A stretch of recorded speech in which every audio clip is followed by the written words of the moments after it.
போகணும்? புளியம்பட்டிக்கு. புளியம்பட்டிக்கா?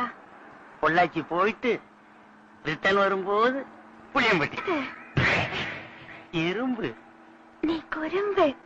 நீ கரும்பு. என்னடா எதுக்கு மாநில வேண்பா? பாப்பா நீ போப்பா. ஏன்பா எல்லாரும் தூங்கிட்டானுங்க. நான் மட்டும் போய் ஏதாவது கடை திறந்திருந்தா நம்ம 2 பேருக்கு மட்டும் சாப்பிடறதுக்கு ஏதாவது வாங்கிட்டு வரட்டுமா? நான் இங்க உட்கார்ந்துதான் தப்பு. 3வது ரோல நான் உட்கார்ந்து இருந்தா என் இஷ்டத்துக்கு எந்திரிச்சு ஓடி போயிருப்பேன். 50 வயசுக்கு மேல இந்த நாய்க்கு செத்த என்ன பொழைச்சா என்ன? என்னால பசி தாங்க முடியல. ஏன் சொல்றீங்க? நான் ஒரு அப்புழுக்கு இல்லாத அரசியல்வாதி, நீங்க ஒரு கரப்படாத அரசியல்வாதி. கரப்படுறதுக்கு நான் என்ன வாழ தோட்டத்துல வேலை செய்யறேன். நீங்க ஒரு தமாஷு. யாரு? நீங்க தான். நான் தமாசு. ஆமா. அந்த டம்ளர் எல்லாம் கொடுத்துட்டு போங்க. கேட்கணையா? இந்த காலத்து மாப்பிள்ளைங்களை கேட்கணும். லிவர் இருக்கான்னு கேட்கணும். ஏன்னா நல்லா குடிக்கிறானுங்க. கிட்னி இருக்கான்னு கேட்கணும்.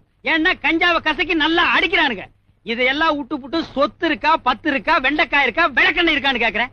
இன்னும் என்னென்னையா இல்ல? அவன் மட்டும்தான் இல்ல, மத்த எந்த கெட்ட பழக்கமும் இல்ல. குடிக்க மாட்டான். குடிப்பழக்கம் இல்ல. இல்ல. அப்ப என் பொண்ணு நல்லா வாழும். வாழவை வாடி, நம்ம போய் வாழலாம். ஹலோ, நல்லா கேளுங்க. தொழிலாளிங்க வயிற்றுல அடிச்சிட்டு நாங்க பசியும் பட்டியுமா இருக்கும் போது முதலாளிங்க வயிறு நிறைய சாப்பிடாதீங்க. அது உங்களுக்கு ஜீரணிக்காது.